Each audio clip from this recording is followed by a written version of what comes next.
다음은 재정 운영표입니다. 기업으로 치면 손익계산서인데 구조는 반대로 읽어야 합니다. 그렇죠. 말씀드렸다시피 손익계산서가 수익 빼기 비용 이퀄 이익이었다면 정부는 이윤이 목적이 아니라 그 비용을 들여서 공공 서비스를 공급하는 조직이기 때문에 재정운영표는 이 부처가 순수하게 얼마를 투입했는가, 즉 이 순원가를 구하는 것이 핵심인 구조입니다. 네, 2024년 숫자를 보면 프로그램 총 원가가 20.4조 원, 거기서 자체 수익을 뺀 프로그램 순원가가 11.6조 원입니다. 여기에 관리 운영비와 비배분 손익을 반영한 재정운영 순원가가 10.9조 원, 다시 비교환 수익을 자감한 재정운영 결과가 10조 2,800억 정도가 나오네요. 결국은 이 재정운영 결과가 약 10.28조 원, 10조 원이 넘는 규모가 결국 국민이 세금으로 2024년도 과기정통부에 메워야 될 그의 순부담액이다라고 볼 수 있습니다. 과거 5개년으로 보게 되면 9.37조 원에서 약 11조 4조 원까지 그 사이를 좀 오갔고, 특히 이제 2022년, 2023년에 좀 정점을 찍은 다음에 24년도에 완화가 됐는데, 그 완화 원인은 뒤에서 따로 말씀드릴 수 있도록 하겠습니다. 제가 이제 사실 이 표에서 좀 가장 궁금했던 건 이 프로그램의 지출 구성이었습니다. 국가가 과연 이 과학기술과 연구개발, 기초과학기술을 위해서 어떤 프로그램, 어떤 과학기술 분야에 세금을 쓰는가가 결국은 우리나라의 기초과학과 향후의 어떤 미래 세대를 위한 이런 과학기술 분야를 키우고 또 손을 대는지가 보여주는 직접적인 증빙이라고 봤기 때문인데요. 네, 먼저 용어를 정리하면 총 원가는 그 사업에 투입한 비용 전부이고, 순 원가는 거기서 그 사업이 스스로 번 수익을 뺀 겁니다. 총 원가 기준으로 보면 1위가 우체국 예금 5조 3,400억 원, 또 2위가 우정 서비스 3조 원이에요. 두 사업이 전체의 20조 원의 40% 이상을 차지하고 있잖아요. 네. 그런데 프로그램 수익을 같이 보면 그 존재감이 더 큽니다. 이 두 사업이 과기정통부 자체 수익의 99% 가까이를 벌어들이고 있고, 각자 운용 수익이 운용 비용을 넘어서 총 원가를 전액 상쇄합니다. 그렇죠. 그래서 우체국 예금 운용 수익이 약 5.5조 원, 우정 서비스 수익이 3조 원입니다. 그래서 둘을 합치면 전체 프로그램 수익의 거의 전부가 돼요. 그러니까 우체국 예금은 국고를 쓰는 사업이 아니라 스스로 벌어서 충당하는 사업이라는 거죠. 그래서 순원가 상위 순위에는 아예 등장하지 않습니다. 네, 그러니까 이 얘기는 즉슨 과기정통부가 스스로 벌어들이는 돈은 대부분이 다 이 우체국에서 나온다라고 해도 과언이 아니죠. 조금만 더 들어가다 보면 이 부처 운영 재원의 대부분이 자체 수익이 사실 아니라는 뜻입니다. 과기정통부는 여전히 국고 의존도, 그러니까 세금으로부터 모으는 이 국고 의존도가 매우 높은 정책 부서라는 것이고, 다만 이제 부처가 자체적으로 인식하는 이 프로그램 수익이라는 것만 놓고 보게 되면 대부분이 이 우체국 서비스 나온다. 이 부분은 헷갈릴 수 있겠지만 그렇죠. 네. 과기정통부 자체가 돈을 많이 버는 부서는 아닌데 자체 수익 중에서는 대부분 우체국에서 나온다. 네, 그래서 이제 R&D와 과학기술 본연의 이제 사업은 자체 수익이 거의 사실 없다는 것이 특징이고, 대부분이 다 이제 국민 세금으로 비용을 부담하는 사업이라는 뜻이겠죠. 한 부처 안에 완전히 좀 다른 두 부문이 있는 것 같아요. 네, 그래서 R&D 사업은 국고 의존적인 정책형 사업이고, 우체국 사업은 자체 수익형인 이제 정부 기업에 가까운 사업이다. 그래서 이 과기정통부도 이제 손익의 구조를 보게 되면은 일반적인 정책 부서와는 상당히 다르게 여겨지는 것을 알 수가 있고, 그러니까 더더욱 우체국 금융과 관련된 이런 금리라던가 또 환율과 같이 거시 지표의 영향을 받는다는 것도 중요한 특징으로 보입니다. 네, 우체국 예금이 거대한 금융자산을 운용하다 보니까 금리에 따라서 예치금이나 채권 운용 수익이 변할 거고, 그럼 이제 평가손익이 변하고 그 효과가 재무제표에 반영이 되겠죠. 그렇습니다. 그래서 손익 구조적인 측면에서는 결국은 이제 R&D 정책에 대한 이제 담당하는 이런 부처인과 동시에 대규모 금융자산을 운용하는 기능을 가지고 있는 어떤 복합체, 이런 부분이고, 그래서 이제 진짜 국가의 어떤 정책 의지를 한번 보고 싶다라고 하면은 총 원가가 아니라 결국 순 원가를 봐야 되고, 이 구성을 보는 것이 좀 핵심이라고 보여지는데요. 과거 5개년 동안 저희가 이제 과기정통부가 보통 1년에 한 40개에서 44개 정도 사이에 이제 프로그램들을 운영하고 있는데, 그 중에서 이제 가장 높은 돈이 지출되고 있는 항목들을 보게 되면은, 첫 번째가 이제 출연 연구기관에 대한 지원금입니다. 출연 연구. 네, 이게 한 3조 570억 원 정도 되고요. 2024년 기준으로. 두 번째가 기초연구진흥에 대한 지출입니다. 2조 2,390억 원. 그다음 세 번째가 미래유망 원천 기술에 대한 개발 지원금들인데 이게 한 1조 1,870억 원입니다. 그리고 이 세 가지 탑3가 지난 5년 동안 변하지 않고 가장 높은 부분을 차지하고 있다는 것을 볼 수가 있습니다. 그러니까 기초 원천 R&D와 출연 기간 운영이 압도적이네요. 그렇죠. 네. 그리고 이제 이게 대부분 국고로 지원한 사업이고요. 네, 그래서 제가 봤을 때는 이것이 바로 과기정통부의 이제 정체성이라고 보여지고요. 이제 한 가지 좀 이제 재밌는 점을 좀 말씀드려보면은 흥미로운 게 첫 번째가 인공지능 이제 데이터 지능의 등장입니다. AI의 등장인데 AI에 대한 지출이 2020년도, 2021년도까지는 없었어요. 아예 전무했었었는데 2022년도에 이게 1조 2천억 원으로 단번에 거의 3, 4위까지 올라오게 됩니다. 그러니까 이 AI라는 개념과 어떤 산업과 관련된 부분들이 국가의 어젠다로 부상했던 한 이 즈음부터니까 그 순간에 바로 이렇게 우리 발생주의 장부에 각인이 된 것입니다. 그러니까 결국 정부 재무제표가 단순한 회계 자료가 아니라 뭐 정책의 흔적이나 이런 것을 볼 수 있다는 점에서 흥미로운데요. 그렇죠. 뭐 어디에 돈을 쓰고 어디에서 줄였는지를 보면 바로 정책 방향이 보이니까요. 맞습니다. 네. 그 다음에 이제 저희가 주석을 한번 살펴볼까요?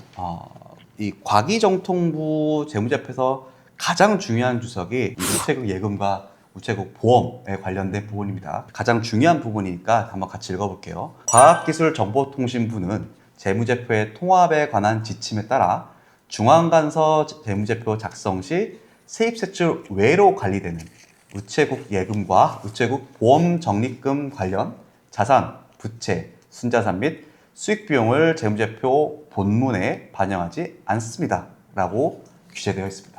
쉽게 말하면 우체국 금융의 큰 잔액은 본문 재정상태표에는 안 들어가고 주석에만 공시된다는 거죠? 네, 근데 이제 서두에 말씀드렸지만 그 규모가 압도적입니다. 우체국 예금 특별회계에서 본문에 반영되지 않는 운용자산이 약 94.6조 원, 관련 부채만 해도 약 88조 원이 넘어갑니다.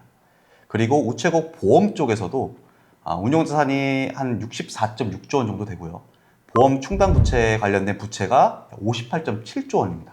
그래서 그 둘을 합치면은 자산이 약 159조 원, 그리고 또 부채가 147조 원 정도. 네. 근데 아까 저희가 이제 재정상태표 봐왔지만 재정상태표상에서 드러나 있는 자산은 19조 정도였고 부채는 9조 원 정도밖에 안 됐잖아요.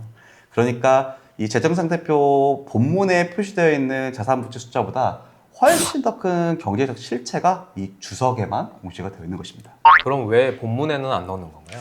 뭐 여러 가지 목적이 있겠지만 이제 아무래도 우체국 예금의 이제 고객 예금 같은 경우는 정부가 마음대로 일단 쓸 수 있는 순자산은 아닌 성격인 것이고 또 언젠가는 국민인 예금자들한테 돌려줘야 될 돈이고 그다음 보험 적립금도 보험 계약자에게 그리고 국민에게 다시 지급해야 될 어떤 의무와 연결되어 있으니까요. 그러니까 남의 돈이니까 정부 자산의 살림에 보여주는 본문에 그대로 넣으면 오히려 왜곡될 수가 있다, 뭐 이런 거죠. 네, 맞습니다. 그러니까 이런 고객 예금이나 보험 적립금 같은 이제 자산 부채를 본문 총액에다 넣어버리면은 이런 과기정통부 장부 자체 외역이 갑자기 막 몇 배씩 커져버리니까 그러면 과연 이게 이제 국민 세금으로 정부가 어떤 정책을 수행했느냐라는 것을 분석을 하고 또 그걸 보여줘야 되는데 이런 부분들이 이제 가려지게 되는 것이죠. 이런 거대한 금융 잔액에 따라서. 네, 그래서 본문에서는 빼되 정보 이용자가 알 수 있도록 주석에 공시를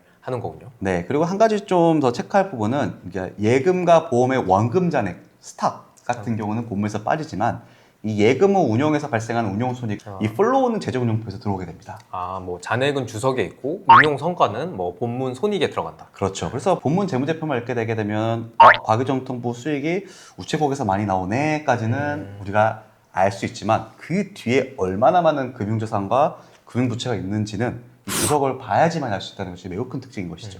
이거는 정말 중요한 게 뭐 본문만 보면 손익은 보이지만 뭐 규모와 리스크는 잘 안 보이는 구조니까요. 그렇죠. 그래서 본문만 봤을 때는 절반도 채 안 보이는 것이고 실제는 주석까지 함께 봐야 이제 진짜 이 부처의 실질이 보이게 되고 그 규모가 보이게 된다는 것이 주요 특징입니다.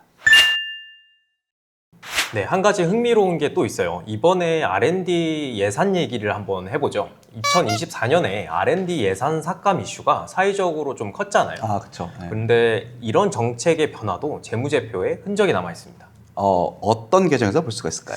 네, 가장 직접적으로는 성질별 재정운영표의 출연비에서 보이는데요. 2024년 프로그램 총 원가가 20.4조 원 중에 출연비가 약 10.5조 원입니다. 그러니까 전체 프로그램 지출 비용 중에서 절반? 정도가 이제 출연비네요. 예, 그러니까 아무래도 이제 과기정통부가 여러 가지 연구기관이라던가 민간 부처 등을 통해서 국가 R&D를 수용하게끔 지원하는 부처니까요. 그런데 이런 출연비가 2024년도에 상당히 많이 줄었어요. 네, 2023년 약 한 11.9조 원이던 R&D 관련 출연비가 2024년에는 10.5조 원이었으니까 감소율이 약 한 11.7% 수준입니다. 이게 이제 그 당시에 이제 뉴스에서 많이 봤던 뭐 R&D 예산 삭감에 대한 네, 이슈들, 네, 뭐 여러 가지 이제 얘기가 있었었는데 이런 것들이 이제 바로 이제 재무제표에서는 출연비 감소로 1년 만에 드러나게 된 것이죠. 네. 맞습니다. 그 기관별로 보면 정보통신기획평가원, 뭐 기초과학연구원, 과학기술산업화진흥원 등 핵심 집행기관들에서 감소가 집중된 것으로 보이는데요. 정부 재무제표가 단순히 결산 숫자가 아니라 정책 변화도 볼 수 있다는 점에서 의미가 있습니다. 네, 뭐 그래서 향후 뭐 2025년이나 26년의 결산이 나오면 이 24년에 줄였던 R&D 출연비가 다시 뭐 회복이 됐는지 아니면 AI나 다른 전략 기술 분야로 재배분됐는지를 추적해 볼 필요가 있을 것 같아요. 상당히 궁금합니다, 저도. 네. 마지막으로 순자산 변동표를 보겠습니다. 기업의 자본 변동표와 유사하게 1년간 순자산이 어떻게 변했는지를 보여줍니다. 네.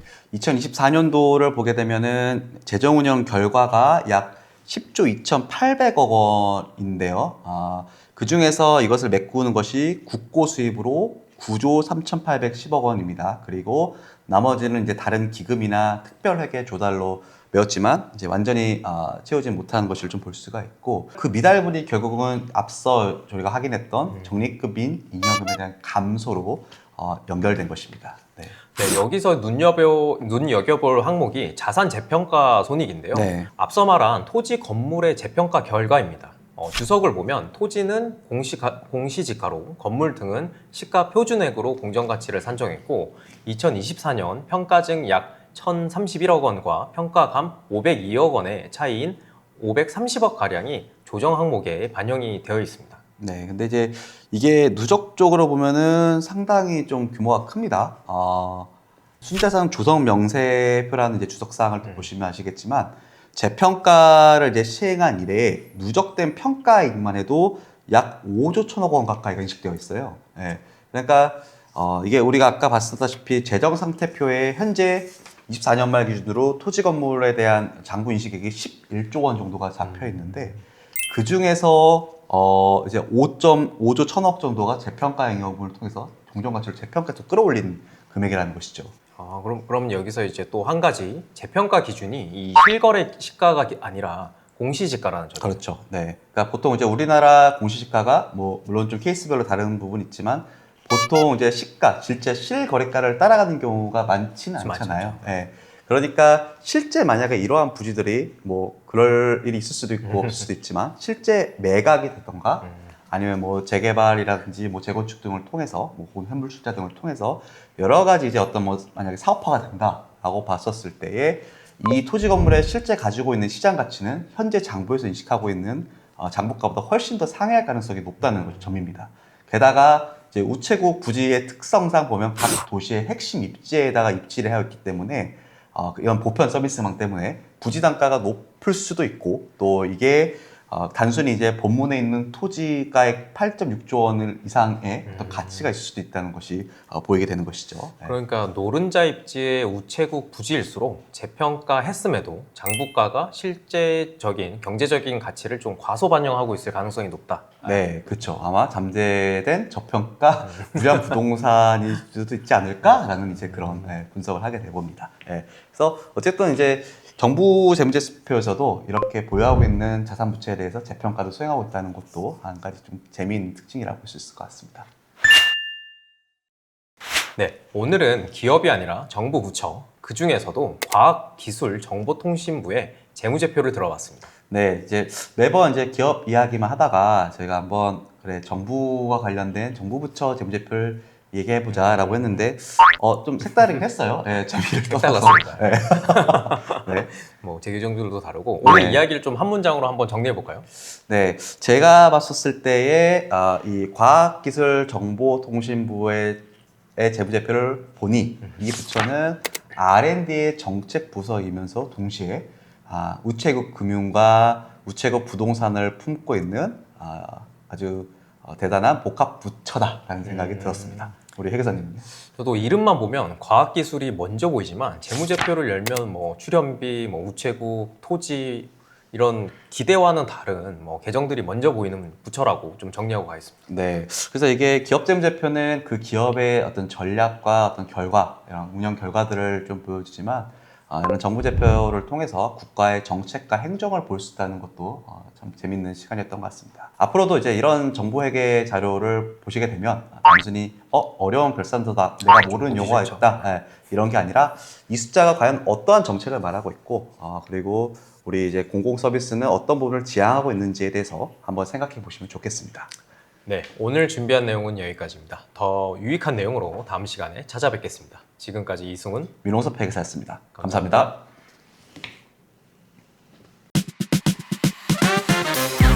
감사합니다.